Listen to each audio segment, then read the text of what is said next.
وسلم. الحمد لله رب العالمين. Alhamdulillah Tuan Pengurusi Masjid Taman Seni Kulai Perdana, yang dihormati Tuan Timbalan Pengurusi Masjid, yang dihormati para semua ediki Masjid, yang dikasihi tuan-tuan imam, tuan-tuan bilal, muslimin muslimat yang dirahmati Allah Subhanahu wa taala. Bila kita bersambung membaca kitab Aqidatul Najim fi Ilmi Usuluddin bagi Syekh Zainul Abidin bin Muhammad Al-Fatani,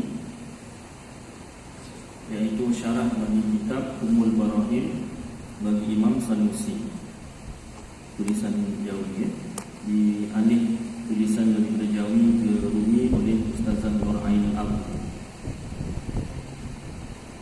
Baik, jadi sebelum kita sambung, penting untuk kita ulang kaji ilmu tauhid, kerana soalan yang akan disoal dalam kubur iaitu tentang tauhid.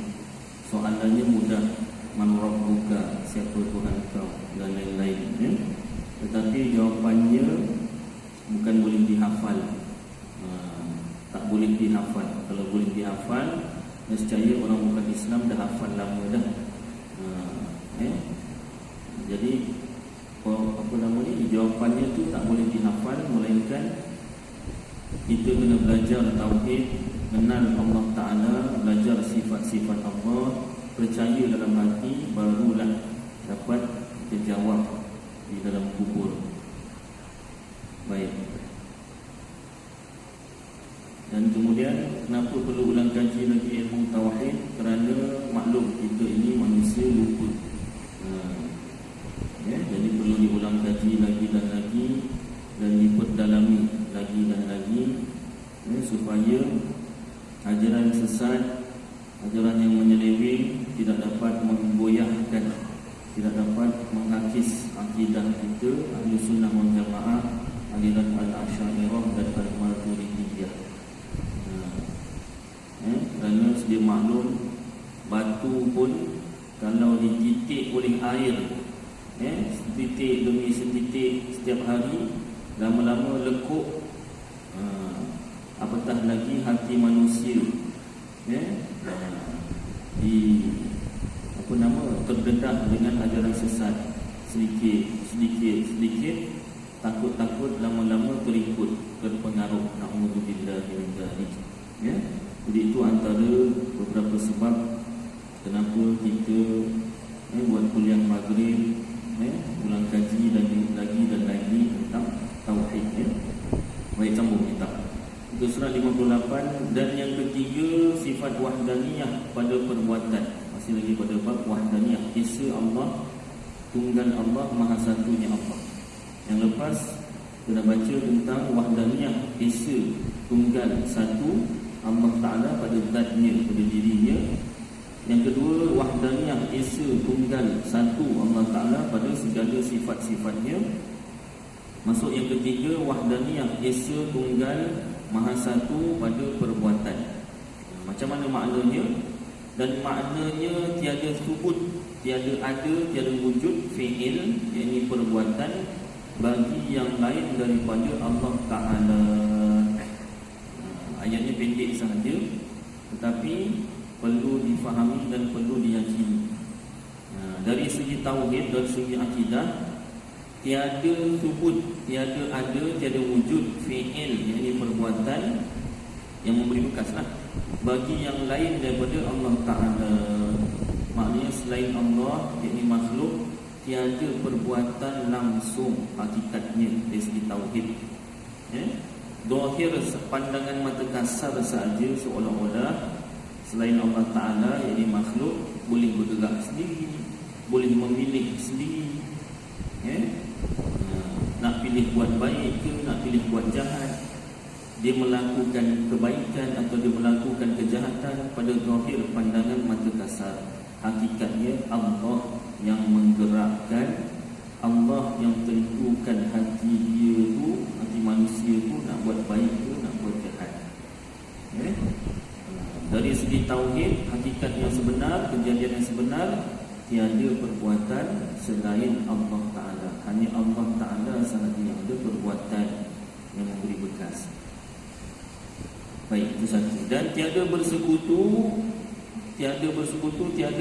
tak ada penolong yang lain daripada Allah, bagi Allah pada perbuatan. Tak ada yang tolong Allah Ta'ala. Malaikat pun tak tolong, tidak. Malah Allah Ta'ala yang menggerakkan malaikat tu. Kenapa? Malaikat pun makhluk juga. Makhluk ni apa? Ma siwallah, selain Allah. Malaikat juga makhluk. Contoh malaikat Israel. Biasa malaikat Israel ni orang tahu apa tugas dia. Pasal apa? Ada lagu Ya Israel, kan? Dia senang ingat. Malaikat lain macam confused sikit apa tugas dia, kan? Jadi lagu bila Israel tu melekat dalam hati kita, mudah untuk kita ingat. Israel memang cabut nyawa lah dia punya kecil, kan? Jadi dalam Al-Quran Allah Ta'ala sebutkan Qul yatawaffakum malakul maut. Qul, katakanlah ya Muhammad, yatawaffakum, yang mematikan kamu, yang semua makhluk. Malakul maut adalah malaikat maut. Baik. Dan satu ayat yang lain pula, wallahu khalaqakum wa ma ta'malun. Bermula Allah Ta'ala yang menjadikan kamu dan segala perbuatan kamu. Ini makhluk. Jadi ayat kedua-dua ayat ni seolah-olah bertentangan. Ni yang mematikan makhluk ni malaikat maut ke Allah Ta'ala? Ayat Al-Quran dua-dua mengatakan malaikat maut yang mencabut nyawa, dan ayat Al-Quran ini mengatakan Allah yang menjadikan segala perkara. Jadi yang mana satu? Dua-dua ayat Quran itu ada dan dua-duanya betul. Tetapi maknanya perlu difahami dengan betul-betul. Caranya iaitu dengan melihat atau membaca kitab tafsir para ulama. Salah satunya kitab tafsir dalam bahasa Melayu, iaitu Tafsir Nurul Ihsan, 4 juzuk, tulisan Jawi lah. Ada jemaah sini apa nama ni, mempunyai, bukan setakat mempunyai, belajar, bukan setakat belajar, hadiahkan pula pada saya, kan? Kitab tafsir.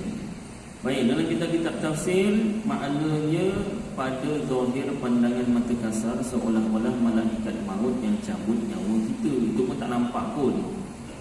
Pada zahirnya,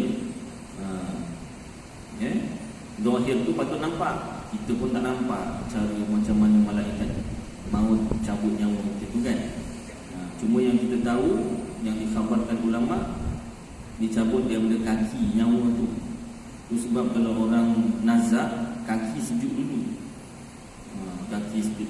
Kalau dipegang kaki sejuk tu, maknanya dah nyawa dah cabut lah daripada kaki. Tapi syaratnya lah, dia bukan kat aircon lah. Kalau kat aircon tu memang sejuk lah. Itu bukan kaki je, satu badan sejuk. Yang ziarah pun sejuk juga.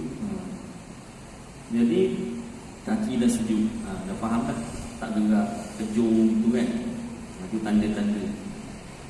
Sampailah pada akhirnya mata akan terbeliak. Pasal apa? Tengok nyawa dicabut. Itu sebab kalau macam tu disunatkan tutupkanlah, tutupkan cepat-cepat. Kalau nanti dia lama sangat, dia kejung dah tak boleh tutup, gitu je, kan? Seram pula nanti. Baik. Itu antara tanda-tandanya lah. Jadi pada zahir seolah-olah malaikat maut yang mencabut nyawa. Pada hakikatnya Allah Ta'ala yang menggerakkan malaikat maut cabut nyawa makhluk. Termasuklah malaikat maut tu nanti satu masa akan cabut nyawanya sendiri. Kalau kiamat seluruh makhluk dimatikan. Termasuklah malaikat maut cabut nyawanya sendiri. Allah Ta'ala menggerakkan malaikat maut cabut nyawa. Baik. Itu sahaja penerangannya ringkas. Tetapi kalau kita tak belajar, boleh pening kepala, tak rujuk kitab-kitab tafsir para ulama, pening kepala kita fikir. Fikir kalau fikir dapat jawapan tak apa. Tak dapat jawapan, lagi sakit kepala ya. Baik, jadi untuk memahami Al-Quran, rujuklah kitab-kitab tafsir para ulama. Baik, sambung.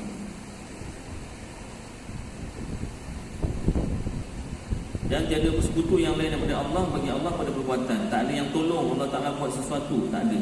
Maka iaitu ibarah, keterangan daripada nafi kamun munfasil, bilangan yang bercerai pada perbuatan Allah. Dan iaitu sebut apa dia kamun munfasil tu, bilangan-bilangan yang bercerai tu, iaitu sebut ada wujud perbuatan bagi yang lain daripada Allah Ta'ala. Itu kita nafikan. Sifat wahdaniyah menafikan ada perbuatan selain bagi Allah Ta'ala, iaitu makhluk. Seperti bahawa ada bagi api itu memberi bekas pada menghanguskan. Contoh, api itu ada kuasa api menghanguskan. Itu yang nak dinafikan dengan sifat wahdaniyah. Barang siapa percaya api itu memang ada kuasa, maka telah ternafi sifat wahdaniyah. Kalau Allah Ta'ala pinjamkan kuasa pada api pula, itu ternafi wahdaniyah pada af'al, pada perbuatan. Maknanya kuasa Allah, salah satu sifat Allah, kuasa Allah sudah bercerai tanggal. Pada zat Allah Ta'ala ada kuasa, pada makhluk pun ada kuasa, Allah Ta'ala pinjamkan. Kedua-dua fahaman, yang pertama tadi Allah Ta'ala pinjamkan, yang pertama tadi api itu memang ada kuasa sendiri, itu menafikan wahdaniyah dari segi perbuatan. Dan Allah pinjamkan kuasa pada api pun menafikan wahdaniyah, tapi pada af'al. Maka tiada ternafi kamun muttasil pada perbuatan dengan wahdaniyah af'al, isu perbuatan. Jadi yang sebenarnya macam mana? Macam tadi juga, pada zahir pandangan mata kasar seolah-olah api itu menghanguskan, api itu memanaskan, api itu membakar. Tapi pada hakikat yang sebenar, Allah lah yang menghanguskan, Allah lah yang memanaskan, Allah lah yang membakar. Simple saja sebenarnya, zahir dan hakikat. Tetapi jika kita tak lalu ilmu zahir dan hakikat tu, pening kepala. Macam saya pernah buat contoh, saya pernah cerita juga sini kan. Asal masuk bab qudrah iradat memang akan adalah contoh. Satu orang naik bas, dia naik bas, naik kampung lah ceritanya dulu kan. Kalau tak ada kenderaan, naik bas balik kampung. Jadi bila balik kampung naik bas, sebelah tu orang lain lah, orang lain berkenalan, baguslah, merapatkan ukhuwah Islamiyah, tak? Berkenalan. Dia tanya, Assalamualaikum. Waalaikumsalam. Khabar? Alhamdulillah. Datang dari mana? Nak pergi mana? Si kawan ni boleh jawab, saya datang dari Allah, menuju kepada Allah. Macam dia dah tanya datang dari mana. Johor Bahru ni kan luas, dari Taman Sri Mulia Perdana ke, dari Pulau Jaya ke, dari Taman Yusti ke, kan? Nak pergi ke mana? Nak pergi mana tu tak patut tak payah tanyalah, pasal bas ni memang satu destinasi je kan. Mungkin pergi ke Kedah, tanyalah Kedah tu bahagian mana ke kan. Kedah pun luas juga contoh kan. Ini dia jawab, saya datang dari Allah, menuju kepada Allah. Masya Allah. Apa salah ke jawapan ni? Betul. Inna lillahi wa inna ilaihi raji'un. Sungguhnya kita daripada Allah dan kepada Allah itu kita akan kembali. Betul lah tu. Tapi si kawan ni nak berkenalan, nak tanya, soalannya tu soalan zahir syariat. Zahir syariat maknanya soalannya tu soalan biasa, bukan soalan hakikat tauhid. Dah tak jadi kawan tu nak terus tanya, dah diam aja, pasang earphone dengan telinga dengan lagu kira sembuhan lagu layan dah habis. Kan keluar lagi kan, suara pula macam garang kan. Saya datang dari Allah, kepada Allah, saya kembali menuju kepada Allah. Baik. Itu contoh moden, zaman moden. Pernah zaman sahabat berlaku, masa tu zaman Sayyidina Umar jadi khalifah. Satu orang mencuri. Zaman sahabat, bukan zaman sahabat, zaman Rasulullah pun ada mencuri, tuan. Sahabat-sahabat pun ada yang mencuri, dan malah ada sahabat yang berzina. Tapi jangan kita ikutlah. Hadis Rasulullah, sahabat-sahabatku seperti bintang-bintang di langit, ramai. Ada setengah ulama kata 124,000, macam bilangan Nabi, kan? Semuanya ikutlah salah satu daripadanya kamu akan berjaya. Itu hadis. Jadi hadis tersebut syarahnya apa? Maknanya apa? Maknanya ikut dari segi apa? Dari segi tauhid. Dari segi tauhid, sahabat-sahabat semuanya benar, betul tauhid dia. Cuma dari segi amalan dia ada yang tersalah langkah, sebab dia bukan Nabi, dia manusia biasa, tak terpelihara daripada dosa. Ada sahabat berzina, ada sahabat mencuri. Jangan diikutlah. Yang itu jangan ikut. Buang yang keruh, ambil yang jernih. Orang Melayu kata, kan?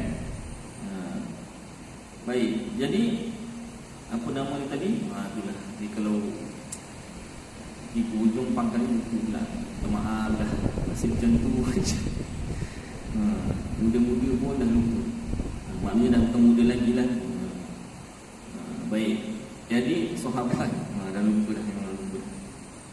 Cerita ni tadi mencuri. Sebaik, alhamdulillah. Sayyidina Umar jadi khalifah, ada satu kali sahabat mencuri. Dapat tangkap. Lalu Sayyidina Umar jadi hakimlah mahkamah.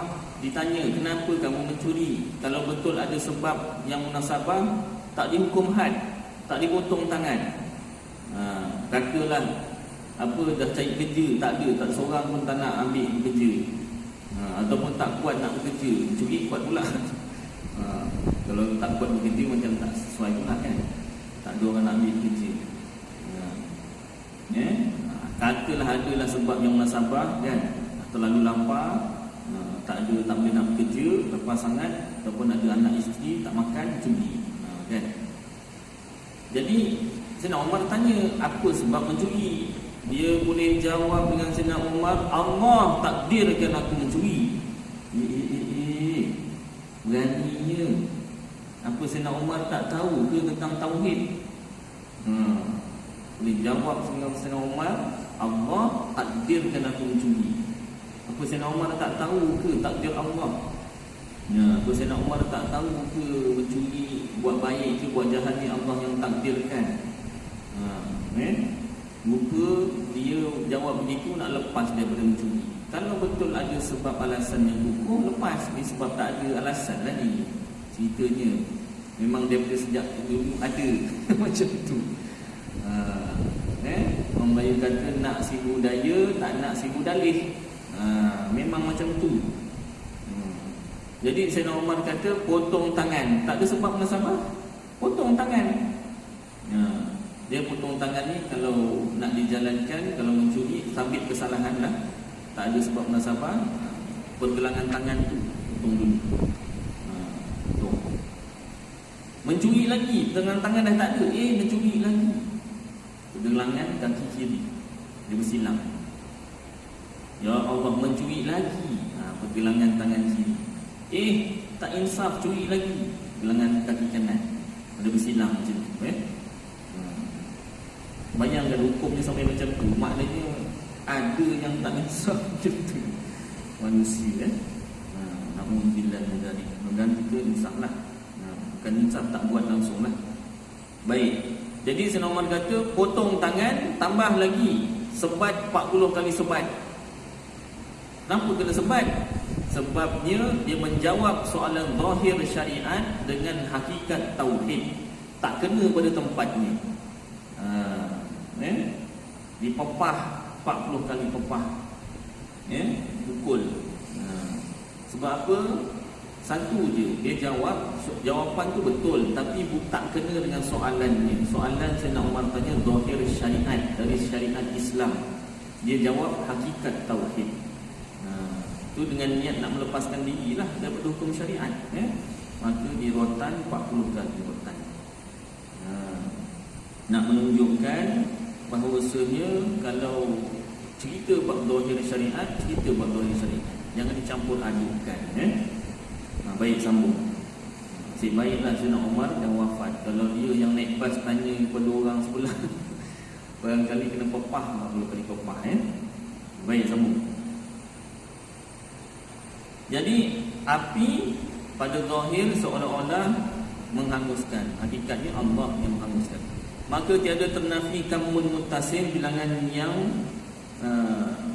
melekat ataupun muttasilnya pun pada, kalau mad wajib muttasil tu satu kalimah kan, pada tempat yang sama. Jadi bilangan yang pada zat lah, ataupun pada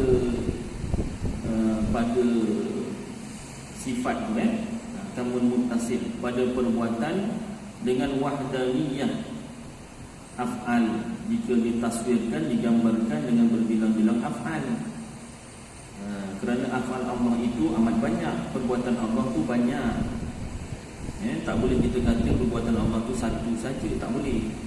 Dan jika ditaswirkan, digambarkan dengan bahawa tiada berbuat sesuatu perbuatan melainkan bersekutu, ada yang tolong akan dia oleh yang lain padanya, maka iaitu dinafikan juga dengan wahdaniyah pada perbuatan. Tidak dinafikan, Allah Ta'ala tak ada yang tolong pada menjadikan sesuatu. Seperti dijadikan bagi api itu kuat. Kuat ni apa? Kuwah, bahasa Arabnya kuwah. Orang Jawa kata energi. Orang Jawa yang pada cakap Inggeris kata energi, tenaga, kuat, kuwah. Seperti dijadikan bagi api itu kuwah, kuasa, energi. Itu apa? Dan sebab demikian kuwah itu memberi bekas pada barang yang menyertakan dia. Maknanya itu dinafikan. Tidak, bukan Allah Ta'ala pinjamkan kuasa, tidak.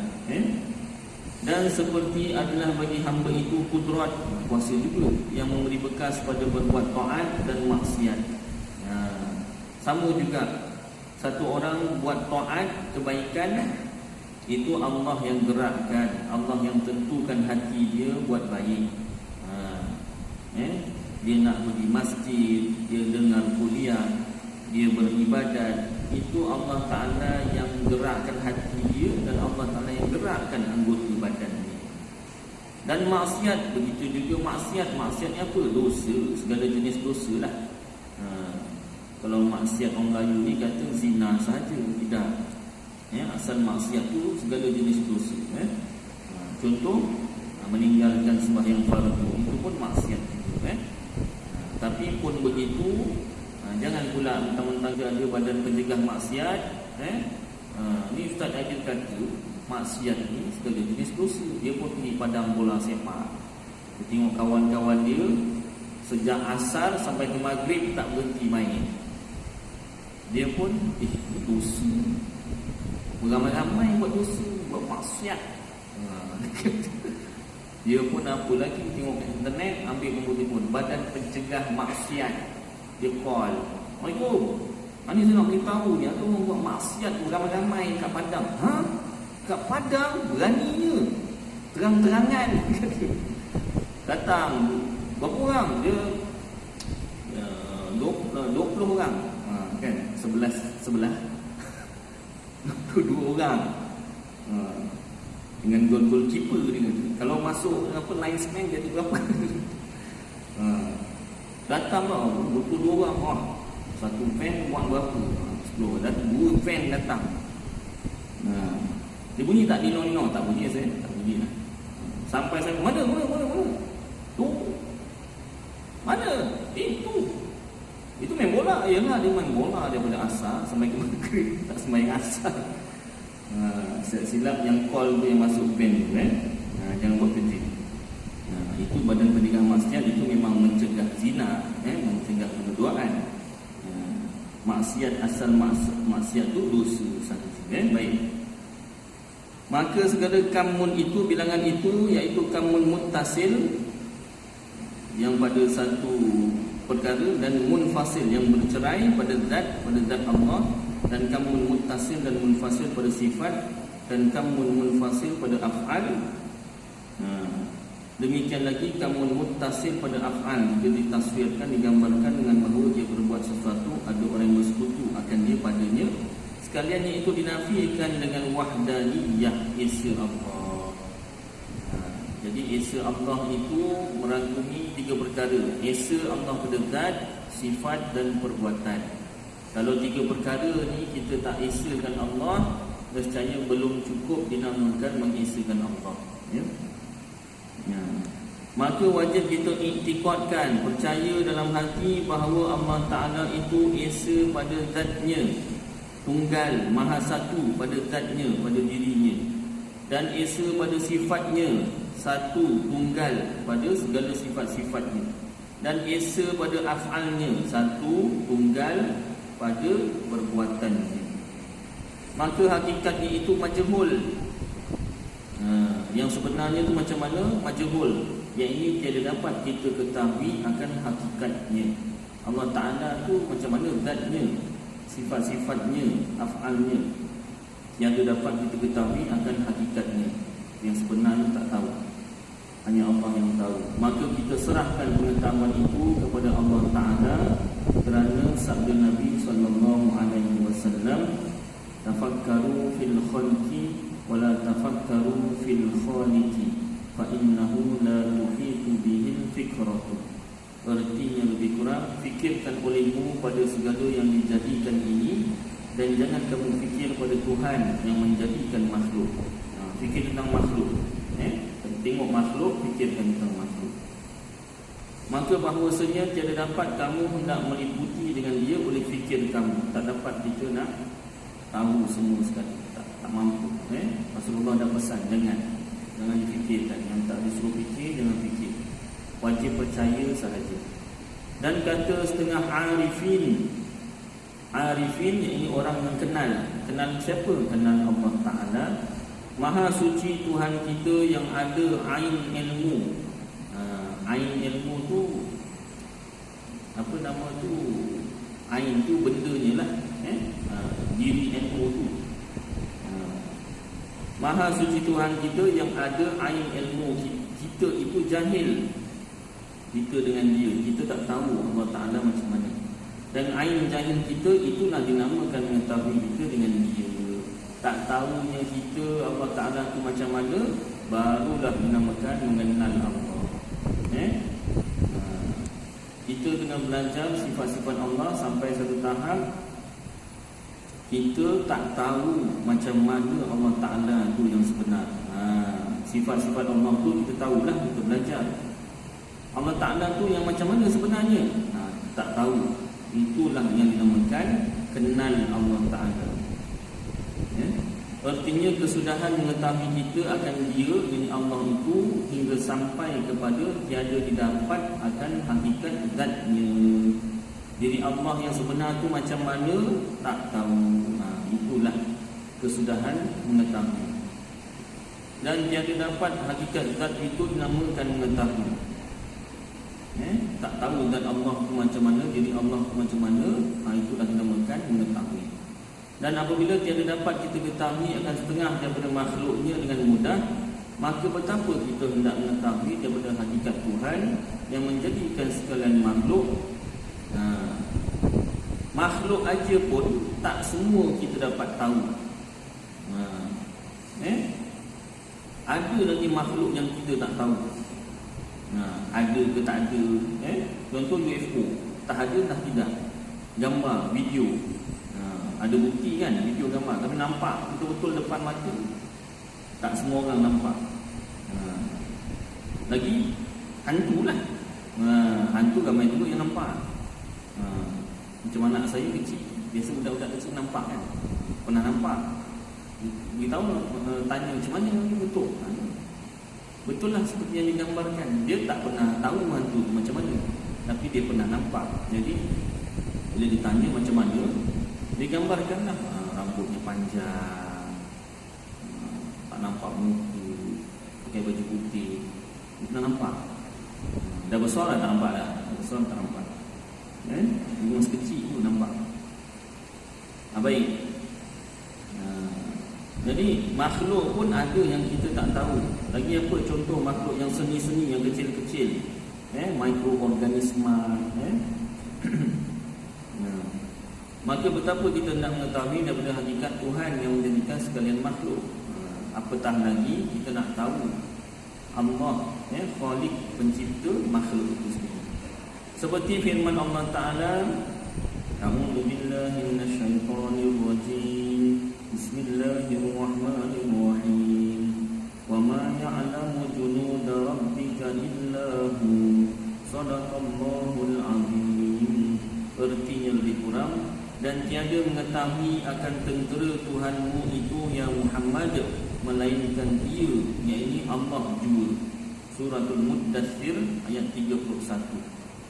Tentera Allah pun kita tak tahu macam mana. Malaikat pun digambarkan sahaja, kita pun tak tahu macam mana. Melainkan dia membentuk rupa menyerupai makhluk lain. Contoh banyak kali malaikat Jibril menyerupai seorang pemuda di zaman Rasulullah. Baik, maka murad yang dikendaki daripada tentera Tuhan itu malaikat.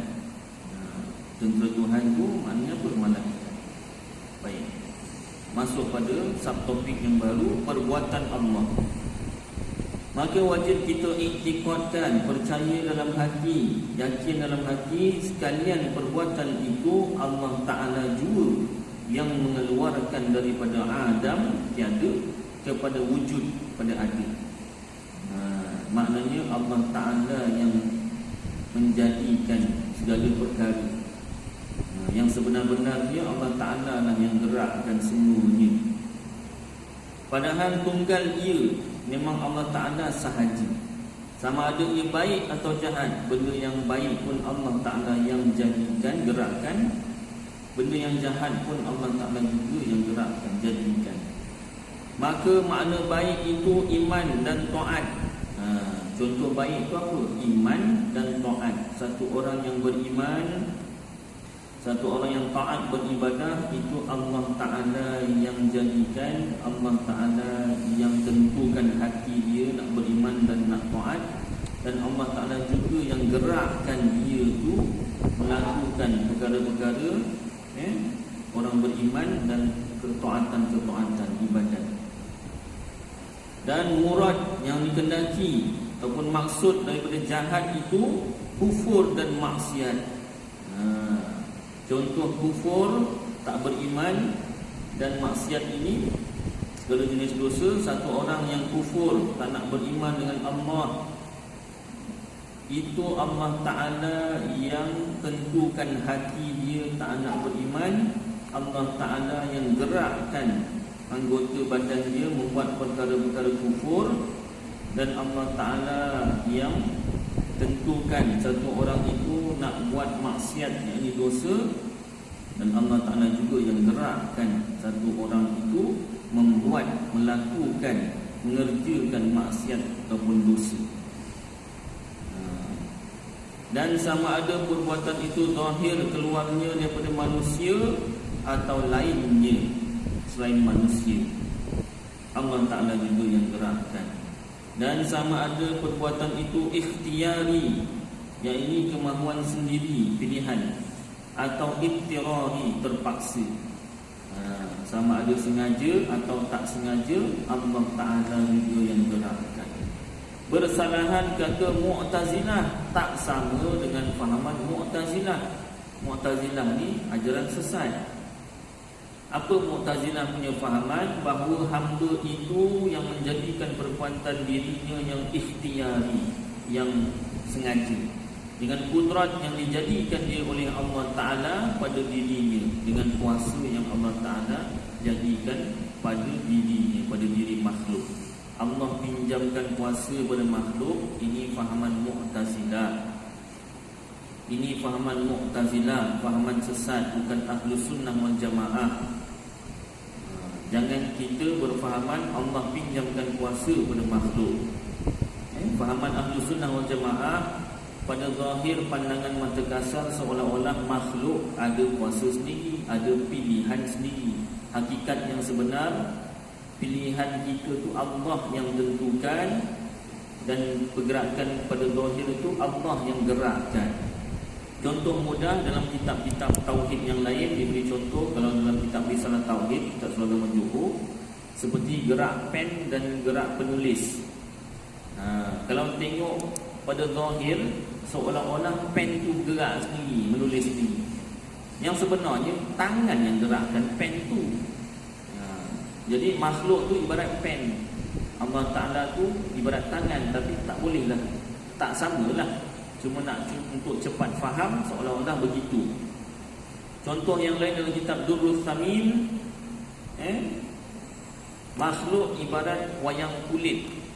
Wayang kulit, tok dalam yang gerakkan. Suara tu suara tok dalam. Watak jahat pun tok dalam, watak baik pun tok dalam. Tok dalam yang buat wayang kulit tu, tok dalam yang gerakkan.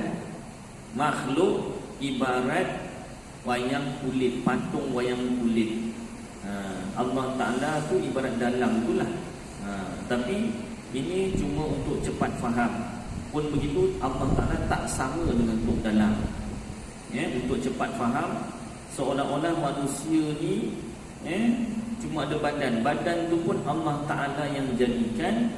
Kemudian pilihan hati dan juga pergerakan manusia tu, baik atau jahat, Allah yang gerakkan. Baik. Maka sebab membawa mereka itu akan kata dia demikian itu, kenapa Mu'tazilah cakap Allah pinjamkan kuasa kepada makhluk? Supaya jangan dinisbahkan kejahatan itu kepada Allah Ta'ala. Niat dia baik, dia tak nak kata Allah Ta'ala buat yang jahat. Tapi niat saja yang baik tak cukup. Kalau tidak mengikut ulama Ahlus Sunnah wal Jamaah. Baik, panjang lagi bahasan tuan-tuan, akan datang kita sambung lagi. Mudah-mudahan apa yang kita baca dan dengar bersama jadi manfaat bagi saya dan tuan-tuan, dapat kita amalkan sampai-sampai insya-Allah. Aku qawli hadza